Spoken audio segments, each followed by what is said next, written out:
Hello, everyone. In celebration of Italian Heritage Month and for the experience in the market, and again, because we can't physically travel to Italy, I want to virtually take you to Italy, and we're going on a virtual tour of Sicily together. So let's go and explore Sicily together. A little bit of brief introduction about myself. My name is Leila Levy, and I have a boutique travel concierge called Travel Design by Leila Levy. My main specialty, and with my small team, we do customize and personalized trips. So we focus on how to make a dream vacation come true for our clients. And as a travel agency, we make everything in the background, reservation, booking, whatever you want to call it, to make sure that there is a smooth end-to-end trip for all of our clients. Feel free to follow me on Travel Design by Leila on Instagram and on Facebook. I share tons of travel-related content because I love to inspire and educate people. And one of the things that I have done in post-COVID or since the lockdown was to starting these virtual travel series. So I, right at the very beginning, I thought that we want to keep the spirit of travel alive. And because we couldn't really travel, I decided that I wanted to run those experiences for my audience and for my fans. And believe it or not, it's been 14 weeks since then. And we have explored all over the world together. But today I am taking you to Sicily. So let's dive in. Why should Sicily be on your bucket list to begin with? So, one of the things that I love talking about experiences is, for especially Sicily, a lot of those cultures are mixed together in Sicily. So, Greeks, Romans, Arabs, a lot of European heritage you see in Sicily. And part of that is because invaders came to Sicily and they all brought their food, they brought their culture, they brought their architecture together. So in Sicily, you see layers and layers of arts and culture and food that are so mixed together. The other interesting thing is, as I briefly mentioned, there is fantastic food with Arabs and Greeks and Spanish influence, and again, all mixed together. For example, winemakers joined this region, or other ethnicities that brought their own specialty for food. The wine experiences are amazing in Sicily, and we're going to dive in as to why and share more about that later on. The other interesting thing about Sicily is it is very affordable. So there are lots of independent properties, lots of boutique accommodations. And if you're like me, I like those accommodations, the agriturismo places to stay in, and it's with its charming sea view, great room, pool. You can find lots of those stuff in a very affordable price. And don't forget about the beautiful beaches. Again, Sicily, and we're going to look at some of the the geography of this region, but part of it is Sicily has plenty of beach options and lots of coastlines that you don't want to miss. Fabulous archaeology is one of the things that I guess when I think about Sicily, it stands out because it's one of those places that has beautiful beach, delicious food, fantastic wine experience, and great archaeology sites, and a lot of UNESCO World Heritage sites if you're into culture and history and things like that. And as I mentioned, there are layers and layers of culture and history together. And, briefly going back to those fabulous archaeology, there are a lot of places, and we're going to touch on some of those, that they are open air museums. So they're outside and they're outdoor, and you could visit those places so easy. So let's dig in and talk about the Sicily overall. So the thriving Greek colony was around 500 before Christ. Then came ancient Romans for a few centuries, and then it fell. After some chaos, Sicily flourished again in the 19th and 10th century under Arab rules. And that's why you will see a lot of Moorish architecture and influence. Then in the 11th century, the Normans came. Then, it was the Sicily glorious days, and then the parade of conquerors just kept on coming and coming and coming. And that's why that you will see, the Greeks and the Romans and Arab culture and architecture everywhere in Sicily. In terms of the best time to go, so the Sicilian summer stretches beyond the summer months. And that's one of the things that I always recommend for people, which is not go, especially for south of Europe, don't go during the super summer month. And especially in Italy, the last 2 weeks of July and August is their holiday season. So wherever you go, it's full of even locals. So they're taking the time off, and it's so busy. So if you can, June and September would be the best, or even if you want, good beach could even be May and September. That's a great time to visit Sicily. In this view, you can see where Sicily is located. I heard once that Sicily is like a football being kicked by the Italian boot, and as you can see, literally has been it's kicked out by the Italian boot, and it's in the center of Mediterranean. And as part of that, we're also going to talk about why, the wine is special or the food is special, again, because of the fact that it's a volcanic island. There are direct flights going to several, airports that Sicily has. Catania and Palermo are the main ones. There are cruise ports. So we're not going to dive into a lot of those details at this point. But what I am going to tell you briefly is the east side of Sicily is an excellent choice for authentic Italian experiences, for sightseeing and beach time off. And, Catania is the leading destination. There are tons of things you could do there, or Taormina is another great city there. And, on the west side, it has less major tourist attractions, I would say. So it's not as busy and touristy as the east side of the island.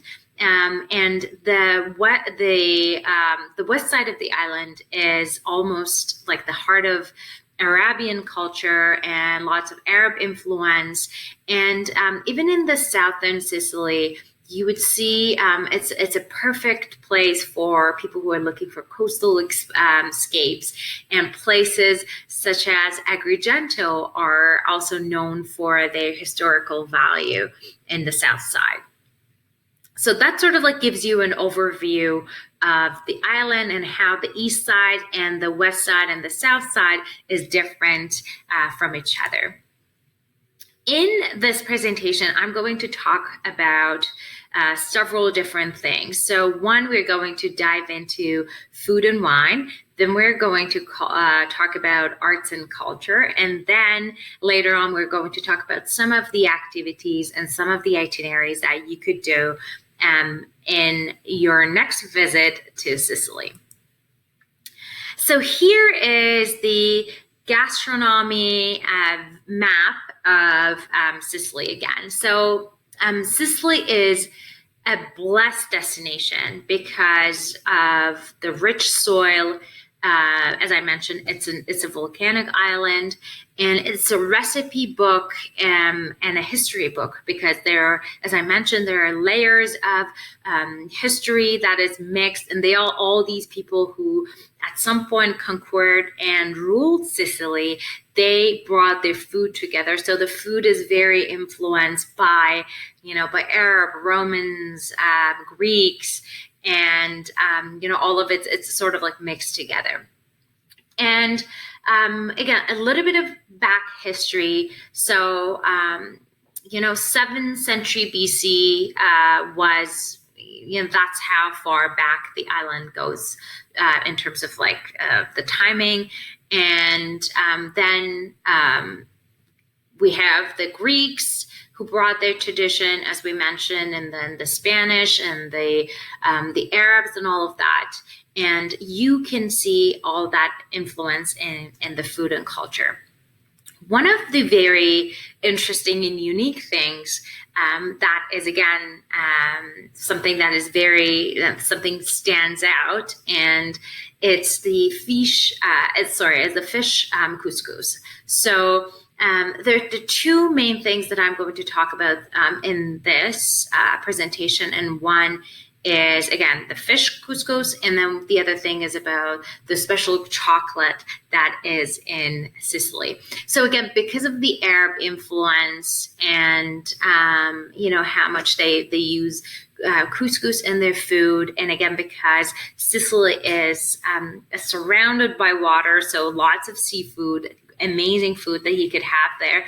This is one of the dishes that is influenced or inspired by, I guess, all of these cultures together. The other interesting thing, which is it's brought by Spanish as they were exploring Mexico and South America, and this is sort of like a spicy chocolate. So they work on a piece of chocolate on a lower temperature, and that means that the sugar doesn't melt, and you can see those texture, and it's spicy, so it's very unique thing to try in Sicily. Talking about the wine, so as you can see, Sicily has lots of wine regions across the island. So on the west coast, as you can see, it's lots of white wine and dessert wine, and sort of like what's been covered with blue. And on the east side, that's where the Mount Etna is, which I'm going to talk about it more in further slides. But because of that volcanic mountain and the soil and the high altitude and higher than average and because the temperature is actually colder, you get an amazing wine. And then also south side, there are very strong red wine that you could try in those regions. And so these are some views from the Mount Etna, and the fact that because of the high altitude and temperature you can get, and obviously the soil, which is volcanic soil, you can get amazing wine tasting. In terms of some of the activities that you could do in Sicily, I typically recommend cooking classes that you go with a chef, going to a market, and things in Sicily are really organic. So you go on a local shop market, and I'm going to talk about some of those markets later on, but you go for a shopping, you get all your ingredients, and you come bring this back, and you will cook that dish, which is amazing experience. The second experience that you could have in Sicily is dining with locals. So instead of spending the time with a chef and doing sort of like a professional way of cooking things, go and spending a time with a family that they want to host people, and they wanted to share their own recipe that maybe their grandmothers pass along. So that's sort of like an ancient recipe grandma kind of experience, which is very interesting. And the other unique experiences is, obviously going to a farm and see how they are making cheese, and have a charcuterie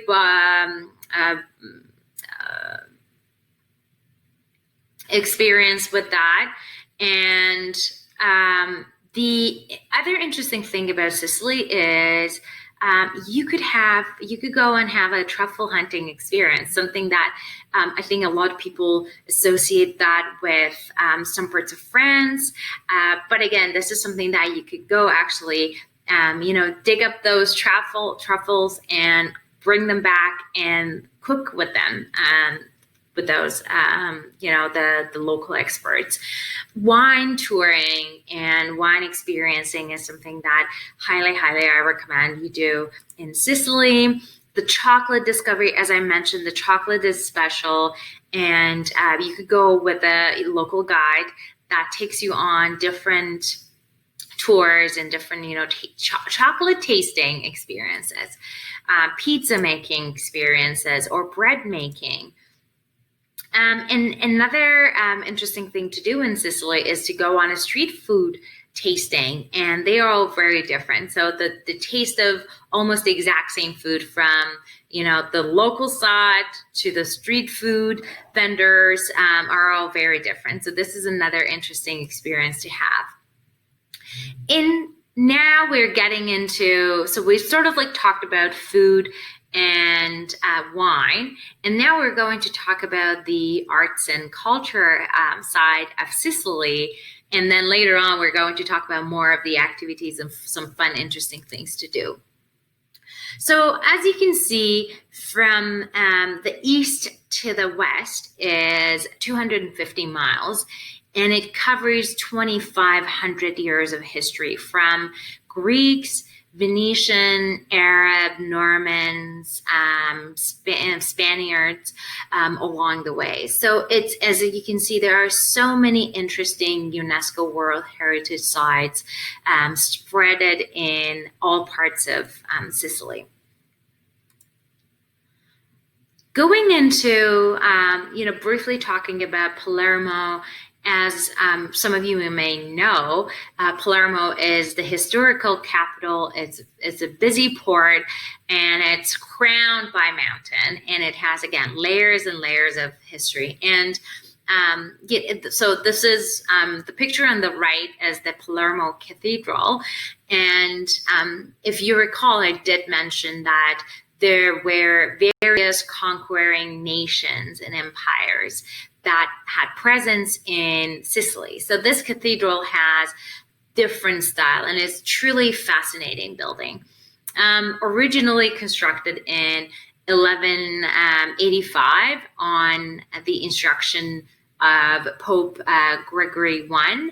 This church has seen so many interesting things, like it was mosque at some point, and you see a lot of those evolutions in Sicily, that this thing was maybe a temple, then it turned into a mosque and a church, because again, all these nations coming and taking over the country and bringing their religion, culture, and architecture with them. And if you look at, like this, the Palermo Cathedral, for example, you will see the Moorish influence, especially if you've traveled to south of Spain or Portugal. You would see a lot of, those like Moorish exterior that you could recognize, and you also see that there is a basilica there There is a tall Renaissance clock tower. So it has a mixture of architecture in it, and you will see those a lot in Sicily. One of my favorite things to do in Italy is just going to the ancient food market. And another interesting thing for me, for Sicily in general, is because it's I would call it an off the beaten path destination. Not too many people know about it.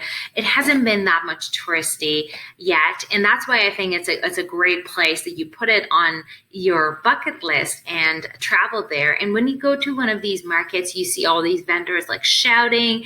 They want to attract you and they want to get your attention. They want you to come on board and start buying stuff from them. And you see a lot of like seafood, delicious products, and everything is like so delicious when you go to these markets. I want to briefly talk about mafia and this whole organized crime that you may remember Sicily for. A history of absentee landlords and getting all the way to Romans left Sicily in a state of poverty and centuries of top-down oppression, left the culture inclined to accept corruption and to being cynical towards the law. And that's why those like organized crime, the mafia, shaped because of the whole the poverty, the being cynical towards the government, but it was a very dangerous place. And it was one of the challenges that the government had to deal with it. So in the 1990, the government waged a vigorous campaign against mafia to finally rein them, and they basically took them, they took care of them.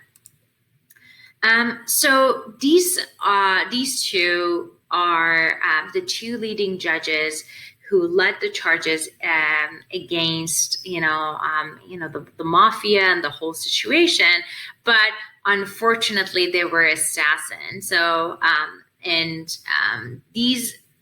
this tragedy actually quietly turned the public against the organized crime and mafia, and today it has it's one of the safest place. It's like absolutely like any other Italian city that you wanted to visit. So I just wanted to clarify that this old time of not being safe is long gone, and now you can travel to Sicily just like you would travel to any other city. Cefalù is located 70 kilometers from Palermo, and it's one of the most beautiful villages in Italy, and also very popular with visitors. It has beautiful beaches, and also in terms of architecture, it has greatest Arab Norman architectural masterpieces, and it's a great place to visit, close to Palermo, and again, it's been very, very popular. Now we are going towards Mount Etna. So Mount Etna, a little bit of background about that. So it's about 11,000 feet, and it's Europe's biggest volcano in all the Europe. And as you can see, I put actually one of the pictures on the right. It's a picture of a house that was buried as a result of the eruption of Mount Etna. So every few years or so, there are some serious eruptions, but you could also take the gondola up there. And the other interesting thing that you may not know, and going back to that picture of Sicily that showed that it was literally kicked out of the Italy mainland. it's one of the other interesting thing about Sicily is it is part Europe and part Africa. And because of those tectonic plates, this is part of the reason that it's volcanic and that there are still volcanic activities happening. And because of that, as you remember, I talked about it's a grain wine region, especially closer to the Mount Etna, because of that great soil and that volcanic soil. So again, briefly, I just mentioned about the area around Mount Etna is very, very fertile for wine, and that's we talked about that.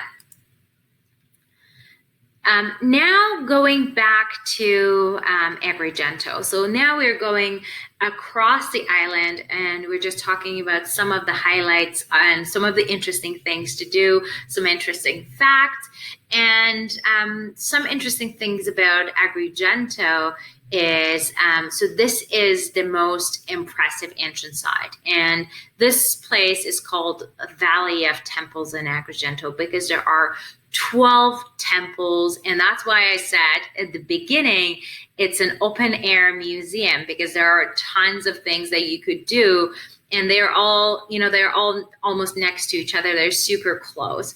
So in the 5th century BC, Agrigento was the third largest city in the Greek world after Athens and after Syracuse. And this place is a religious ensemble. It has 12 temples for 12 gods, and they all serve different roles here at Agrigento.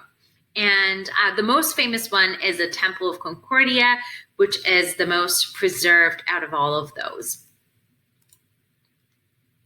Again, going back to the whole archaeology side, and as you can see, we've done Palermo and Cefalu, who was just near Palermo, and then Agrigento, and now we're even going exploring further and further. And next on the map is Syracuse. So Syracuse is a famous destination, mix of architectural style because it has a lot of Greek influence and Greek architecture. With the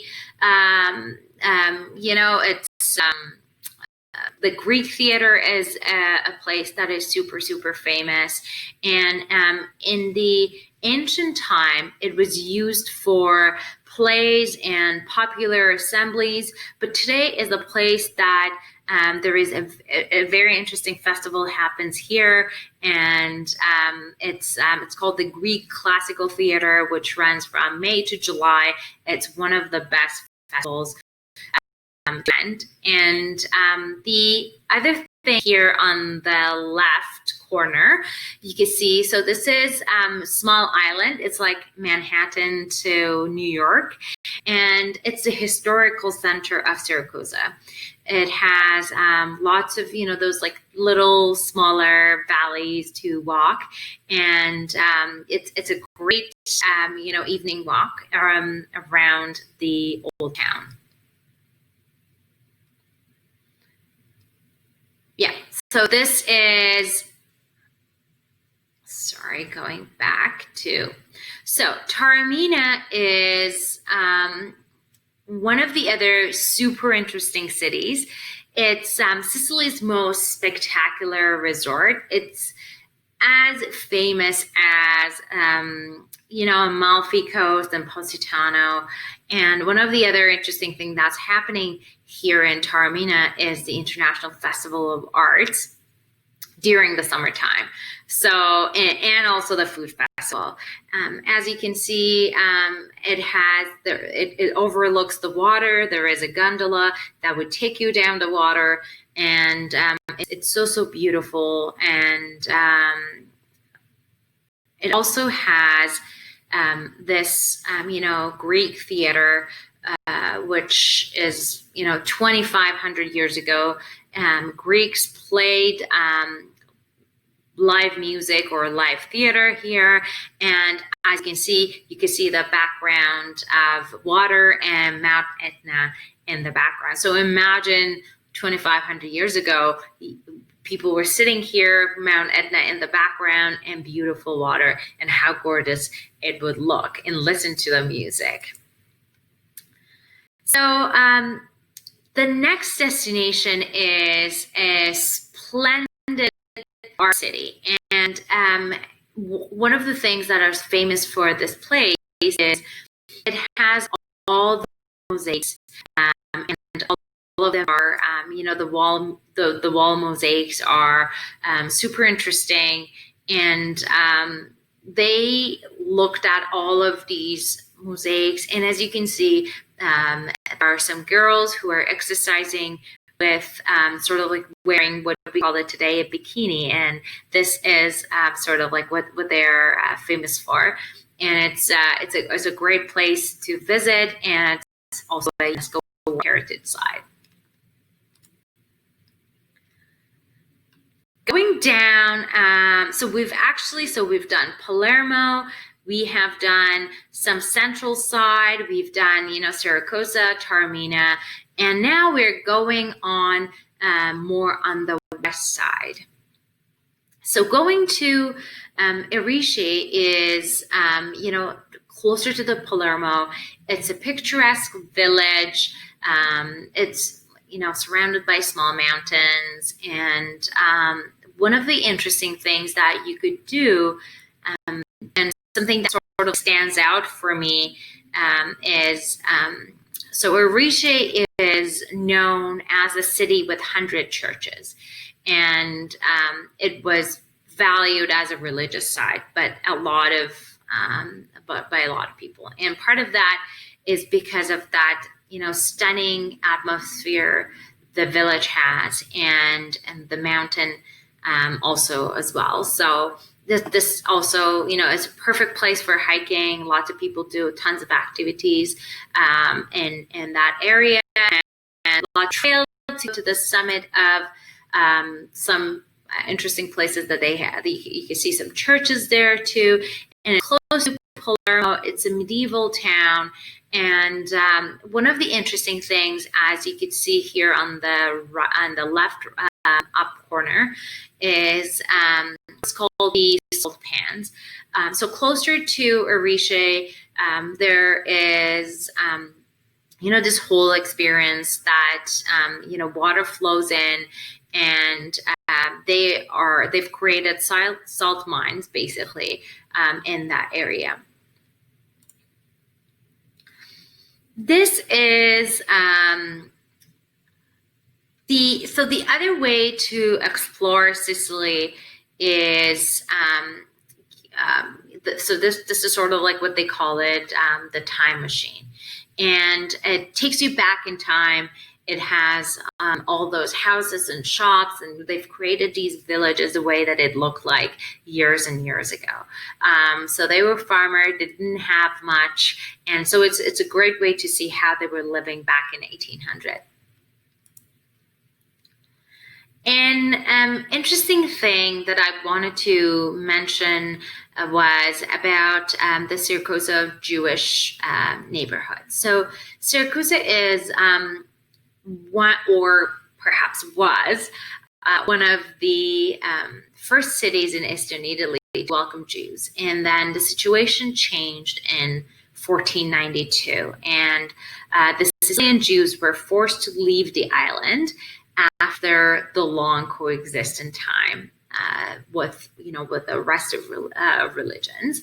And this is actually one of the things that was discovered a few years ago, as that they built their mikvah and their bath rituals there, and it was just undiscovered because they built all of this and they wanted to come back, and so it was discovered a few years ago. So one of the interesting things to definitely know in Siracusa is doing like a Jewish tour or going on a Jewish neighborhood tour, which is super interesting.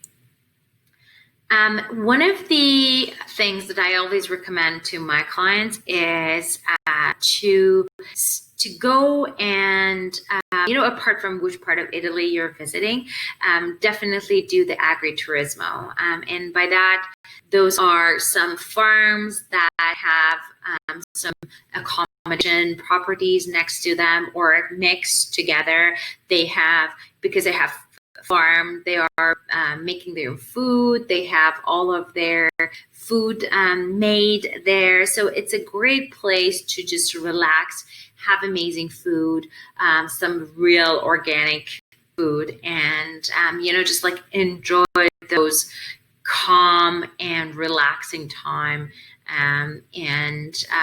So this is something that I highly, highly recommend. And you could do it pretty much in all parts of Italy, especially, outside of the main cities. You could pretty much do a few of those agriturismo. A lot of people travel to Sicily because they wanted to discover their family roots. So through my connections, I'll be able to help out people with that too, and connect them with companies that are specifically focusing on finding ancestors and going down that path. There are some local traditional festivals, and so the celebration of saints, again, different saints, different performances. So these are taken out of the church on top of the shoulder of the people, all the town. So it's lots of like fireworks, and people follow, this saint all over the city, and then there are markets. There are, it's super, super crowded. You can find food, and they're amazing things to do.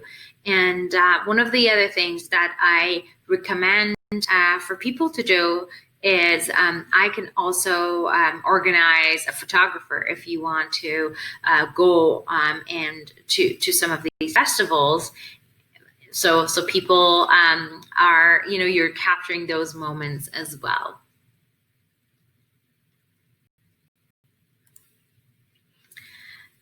So talking about some of those festivals that worth mentioning.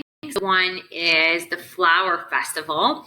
So imagine that, the whole floor of the entire street is colorful petals from and different designs. And this is in Noto in May, this festival. And again, it's a great thing to do. The other interesting festival is the Greek festival in Saragossa. Again, it's one of the most important yearly events in Saragossa. We briefly mentioned that just earlier, a few minutes ago, and it's a performance that it's a classical play at the Greek theater in that archaeological park, and it's again great experience to do that.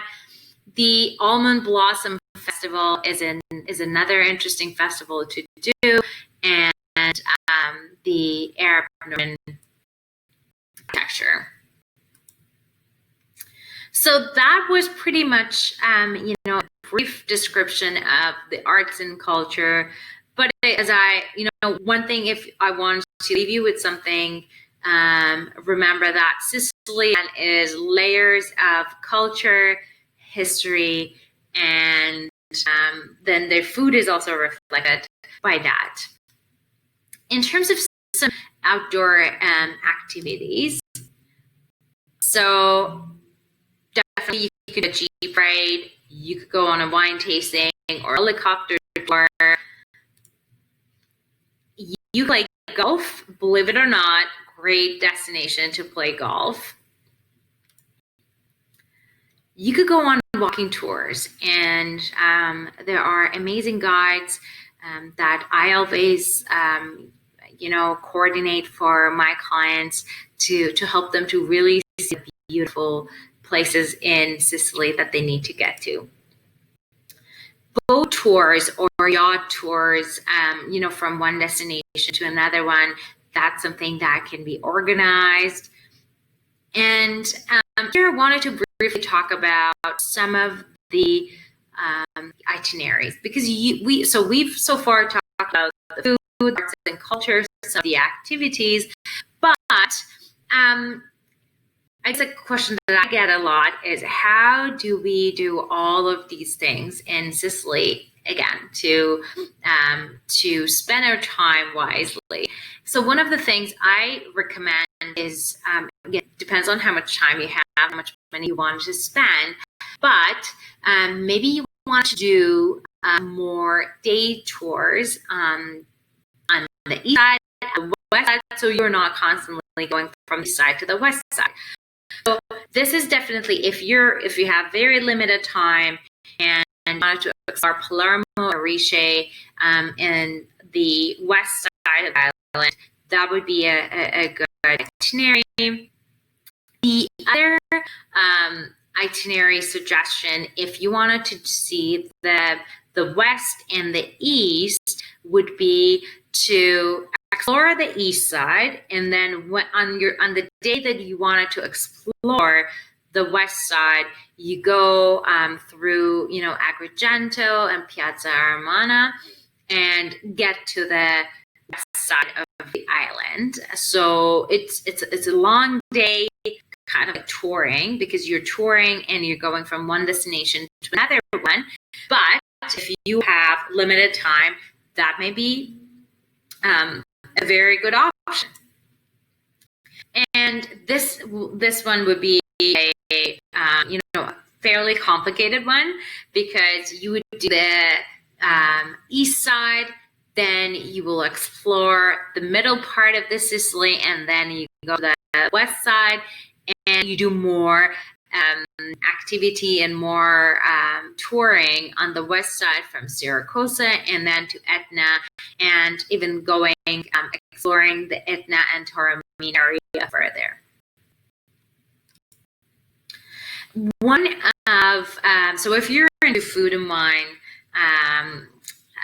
tours or experiences, this is one of the things that you could do, because it will cover the wine region, the food from the east to the west. And you recall, I mentioned that east and west are different from the food side, from the wine side.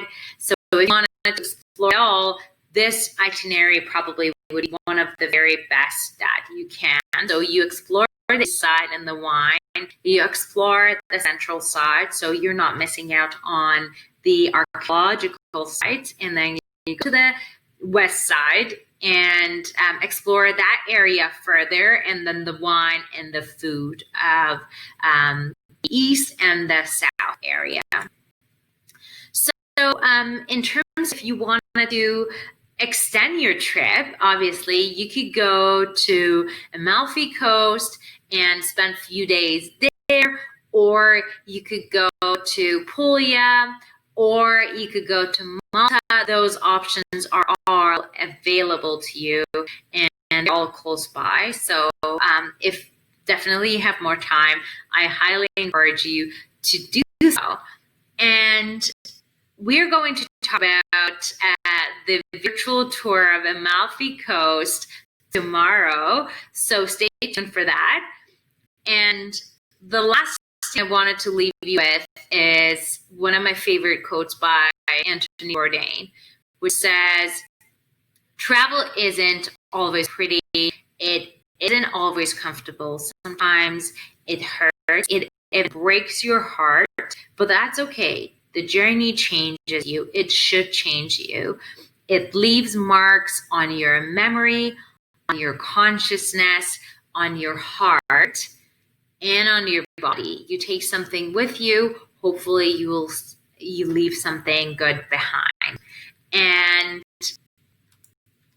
that is my information if you wanted to reach out, if you have any sort of questions. But make sure that you're following me on Instagram, Travel Design by Layla, on Instagram and Facebook. And my email is layla@traveldesignbylayla.com. And I hope that you enjoyed the virtual tour of Sicily and you found this helpful. And I highly, highly encourage you to put Sicily back into your bucket list if it isn't. And let me know if you have questions or comments. Thank you. Take care.